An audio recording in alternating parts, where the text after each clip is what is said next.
Hello, my name is Angie Cloninger, and on behalf of the Integrated Academic and Behavior Systems Division, I want to welcome you to the preview for Module 3, Evaluation and Identification of Specific Learning Disabilities. This preview is best consumed by having your entire team present. This is the third module of the Facilitated Online Professional Development course for installing a multi-tiered system of support in your district or charter school. This is Lynn Loser, consultant for specific learning disabilities and ADHD. Within this module, there are three important ideas we will highlight. The first idea is that learning disabilities should be seen as an instructional problem in which people can learn. In other words, failure can be prevented and is not an inevitable outcome of a learning disability. Take a moment to reflect on this. I don't think any of us would argue with this statement, but do our practices and actions reflect this belief? If we really owned this, what would we observe?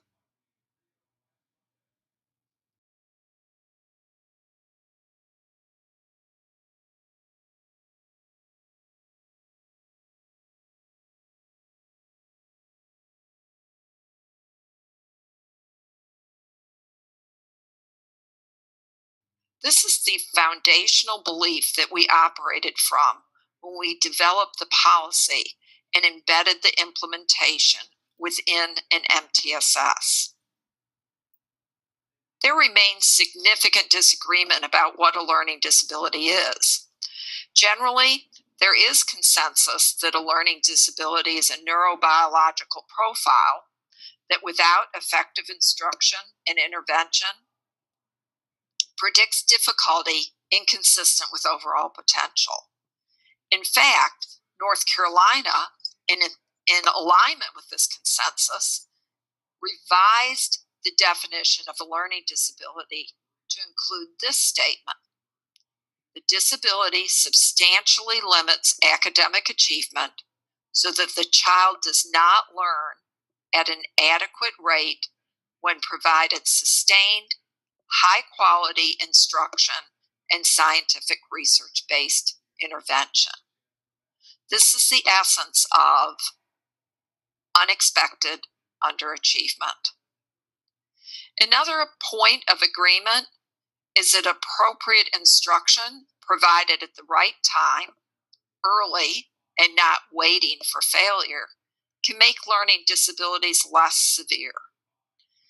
As Emerson Dickman, past president of the International Dyslexia Association, states, the greatest good is found by preventing need, not by postponing help. Students with learning disabilities spend the majority of their day in general education. Their needs cannot be met through special education alone. It's imperative that we collaboratively provide instruction through a single system of support across the school day. We've distilled historically the evaluation and identification of a student with a learning disability to a subjective cut point of a 15-point discrepancy between a student's academic achievement and cognitive ability. A student could cross state lines and suddenly be cured because now the discrepancy determined by that state is 21 points. There's no science to support this. Within a discrepancy model, we have required quantifiable proof of failure before help is offered, and the only help available was special education. We've all experienced the frustration of evaluation based on a discrepancy method. While it may seem easier, it's not effective, nor a valid practice, nor in the best interest for children. The research is clear on this.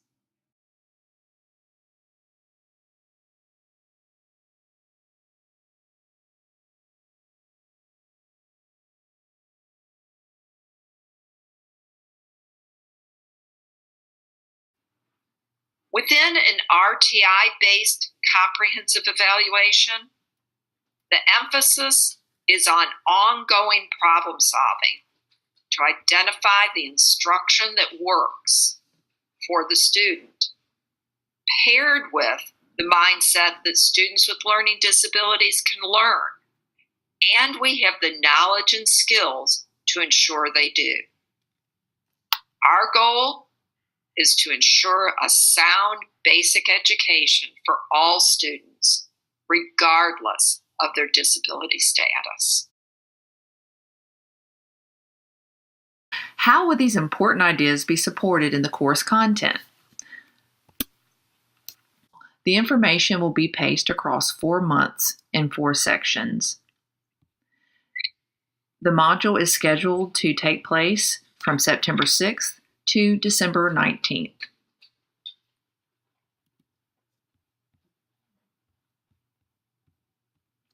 The course syllabus provides the structure for this module, and it follows the same format as the previous modules.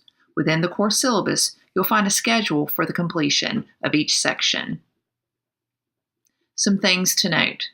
We continue to provide a recommended pacing guide for each of the sections of Module 3. You'll continue to have a designated week anytime you're asked to provide an individual assignment. We've also built in a designated week for team meetings to take place and for any team assignments to be completed. Module 3 does include a scheduled face-to-face follow-up. Your MTSS consultant should provide you with the date for that. The first section, System Requirements of Beliefs, Knowledge, Tools, and Skills, will begin on September 5th and continue until September 18th. In this section, you will learn about the essential elements for establishing readiness through examining school culture and beliefs, exploring the why for the use of an RTI-based comprehensive evaluation, and establishing an understanding of how learning disabilities are defined in North Carolina.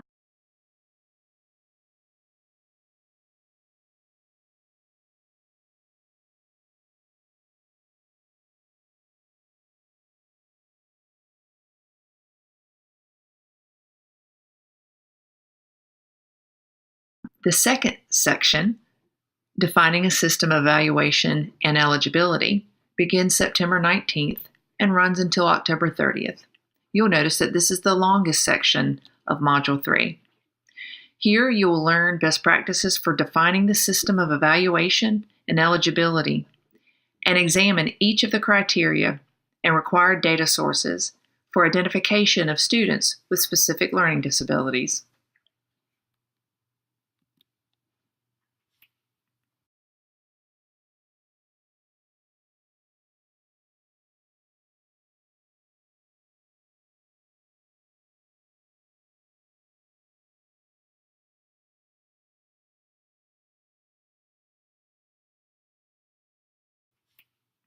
The third section, Design and Delivery of Specially Designed Instruction within a Multi-Tiered System of Support, begins October 31st and runs until November 20th. This section will explore specially designed instruction as a critical feature of a single system of instructional design that is inclusive of and available to all students and results in accelerated learning for students who are behind.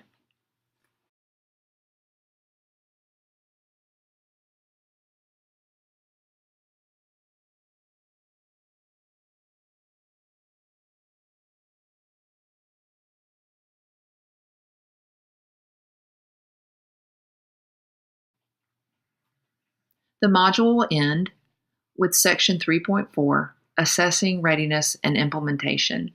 It will begin November 21st and run until December 19th. This final section will be focused on planning for full implementation of the SLD policy by July 2020. So what is this last module really designed to do? This module will explicitly show how the information covered in Module 1 and 2 can be applied when evaluating and identifying specific learning disabilities. Everything you've been learning in the past 2 modules supports the accurate evaluation, identification, and instruction of students with specific learning disabilities. In Module 1, by defining and strengthening core instruction, you've ensured the student suspected of having a learning disability has had the opportunity to learn and engage in rigorous content. By systematically examining district, school, grade level, and class data and problem solving around this data, teams have been able to document and ensure inadequate achievement is unexpected, and that the student was provided learning experiences and instruction appropriate for the child's age and grade. This is the data that's required to meet the criterion of inadequate achievement. In Module 2, you developed a system of intervention and continue building a systematic structure for examining student response to intervention. The exclusionary factors of a learning disability must be ruled out, including limited English proficiency, lack of appropriate instruction, and scientifically based intervention in reading and math. And these have all been addressed through systematic problem solving prior to the evaluation. You examine data for groups, subgroups, and individual students to evaluate response to intervention. You establish that the intervention is delivered with fidelity and that the majority of students are responding to the intervention. You have data available to establish that the student is responding at an insufficient rate to reduce their risk of failure after an appropriate period of time. Within the SLD policy, we intentionally included the following essential components: a system of high-quality core instruction and scientifically research-based intervention, multiple tiers of instruction, a systematic process of problem-solving and data-based decision-making, and a comprehensive balanced assessment system. You've worked on all of this as you've progressed and worked through Modules 1 and 2. You have built the foundation for implementing the SLD policy based on an RTI-based comprehensive evaluation. This is why we intentionally paired the implementation of the SLD policy with installation of a multi-tiered system of support. So this brings us to our second highlighted idea for this module. You have, through your implementation of MTSS, collected a wide range of assessment data that has not only informed instruction and intervention, but you can use this data as important evidence for special education eligibility decisions. One of the biggest changes to the policies is the sources and kinds of data used to meet each of the criterion. Within the new policy, rather than relying on a standard battery of tests given at a single point in time, teams will be able to utilize multiple sources of existing data that will be important evidence for special education decisions. Take a moment to read this statement with your team.